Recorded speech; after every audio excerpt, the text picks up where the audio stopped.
গণতন্ত্রকে আমরা সহযোগী সম্পূরক হিসেবে ভালোভাবে দেখি, পজিটিভলি দেখি। ইনসানিয়ত বিপ্লবের সাথে অর্থাৎ মানবতার রাজনীতির সাথে গণতন্ত্রের সংঘাত নেই। তবে গণতন্ত্র একটা প্রক্রিয়া এবং সেটা পরিপূর্ণ পারফেক্ট নয়। গণতন্ত্রের মধ্য দিয়ে সংখ্যাগরিষ্ঠতার শাসন কায়েম হয়, সংখ্যাগরিষ্ঠতার মতপথ প্রাধান্য পায়।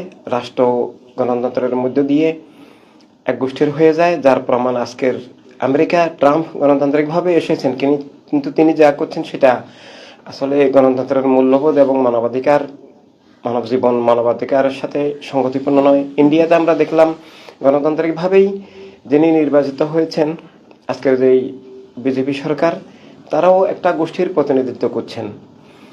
তারা সংখ্যাগরিষ্ঠতাকে তাদের অজুহাত হিসাবে দেখিয়ে তারা আসলে রাষ্ট্র, সংবিধান, গণতন্ত্রের মূল্যবোধগুলোকে অস্বীকার করছেন।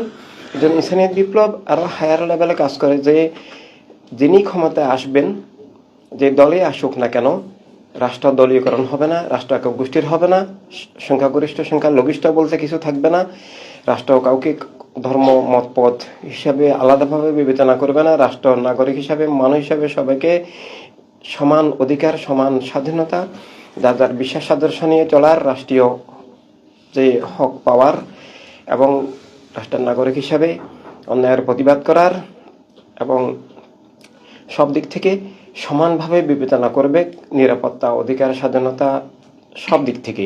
তো এই জন্য ইনসানিয়ত বিপ্লব হচ্ছে যে ultimate solution of life and state, যেখানে প্রত্যেক মানুষ রাষ্ট্রের মালিক এবং সংখ্যাগরিষ্ঠতারও গুরুত্ব থাকবে কর্মগত, পদ্ধতিগত বিভিন্ন বিষয়ে।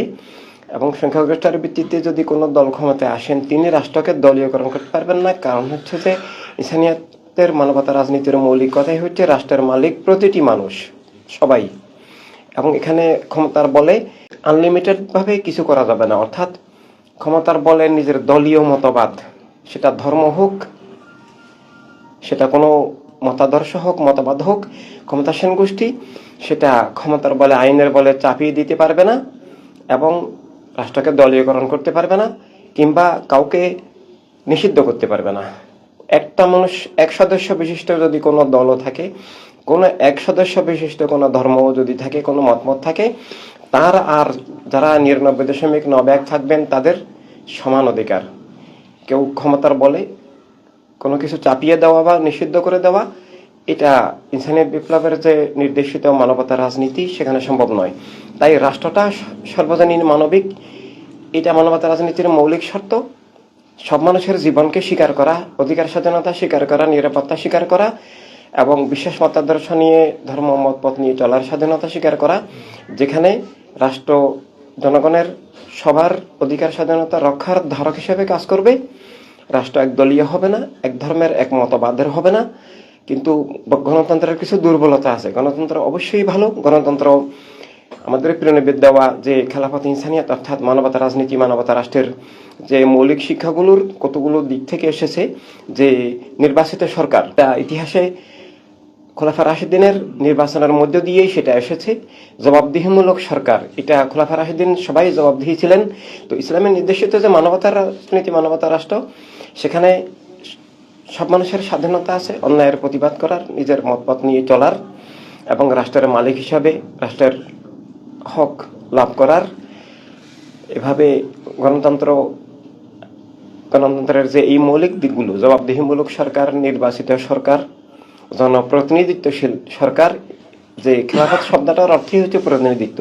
কিন্তু এখন খেলাফতের সংজ্ঞা নেই। এখন খেলাফতের নামে ইসলামের ছদ্মবেশী যে ওয়াহাবিবাদ, মওদুদিবাদ, সালাফিবাদ, এরা খেলাফত শব্দটাকে তার বিপরীত অর্থে নিয়ে গেছে। মুলকিয়ত অর্থাৎ একক গোষ্ঠীর স্বৈরতন্ত্র আছে। কেবলভূমি আল আরবেও যারা কায়েম আছে, সৌদি গোত্রবাদ, একটা একক গোত্রের রাষ্ট্র করে ফেলছে, গোত্রবাদী রাষ্ট্র। ঠিক উমাইয়া, আব্বাসীয় থেকে শুরু করে ইতিহাসে আমাদের সাদাতে কারবালার যে শিক্ষাই ছিল যে রাষ্ট্র সবার হবে, সব মানুষের হবে, রাষ্ট্র এক গোত্রের হবে না এবং জীবন সবকিছুর ঊর্ধ্বে থাকবে, সকল বস্তুর ঊর্ধ্বে থাকবে, রাষ্ট্রের ঊর্ধ্বে থাকবে। রাষ্ট্র হবে সব মানুষের নিরাপত্তা, অধিকার, স্বাধীনতা রক্ষার জন্য, যার যার বিশ্বাস আদর্শের স্বাধীনতা, ধর্মের স্বাধীনতা, জীবনের স্বাধীনতা, সেটা কারো কাছে সত্য মনে হোক না হোক, কারো কাছে মিথ্যা হোক বা না হোক, যার তার কাছে, যার জীবন তার, কেউ কাউকে খুন করতে পারে না এবং জনগণের কাছে সরকার জবাবদিহি থাকবে। তো গণতন্ত্রের এই মূল্যবোধগুলোর সাথে ইসলামের কিংবা মানবতা রাজনীতির, মানবতা রাষ্ট্রের, খেলাফত ইনসানিয়াতের কোনো সংঘাত নেই।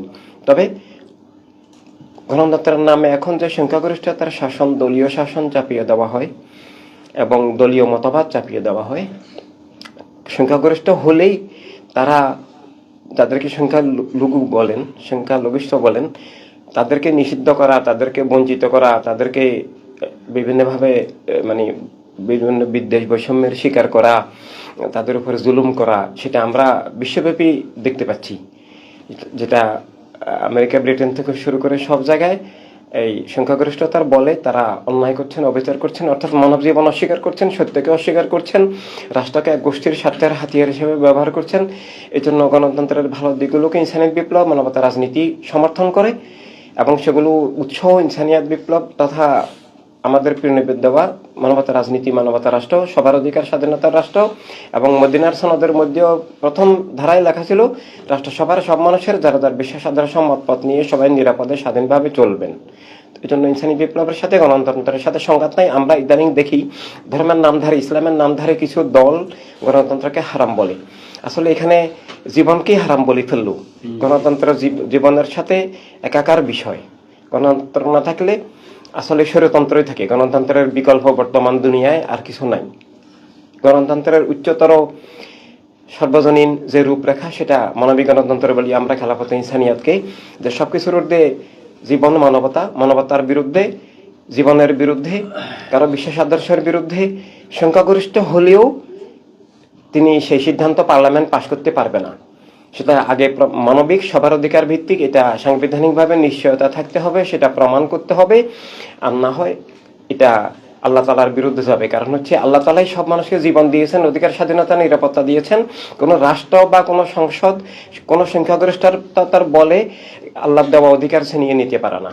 তাই এই আল্লাহ তাআলার দেওয়া বিধান অধিকার, আল্লাহ হাবিব সাল্লাল্লাহু আলাইহি ওয়াসাল্লামের দেওয়া সবার বিধান অধিকার, যেখানে শতভাগ প্রতিটি মানুষের অধিকার নিশ্চিত থাকে, সেটাই মানবতা রাজনীতি, মানবতা রাষ্ট্র। আর গণতন্ত্রকে সেটার পরিপূরক হিসাবে আমরা, সহযোগী সম্পর্ক হিসাবে আমরা সেটা কল্যাণকর মনে করি, যদি সেটা সংখ্যাগরিষ্ঠতার বলে সংখ্যালঘিষ্ঠতার উপরে জুলুম না করে।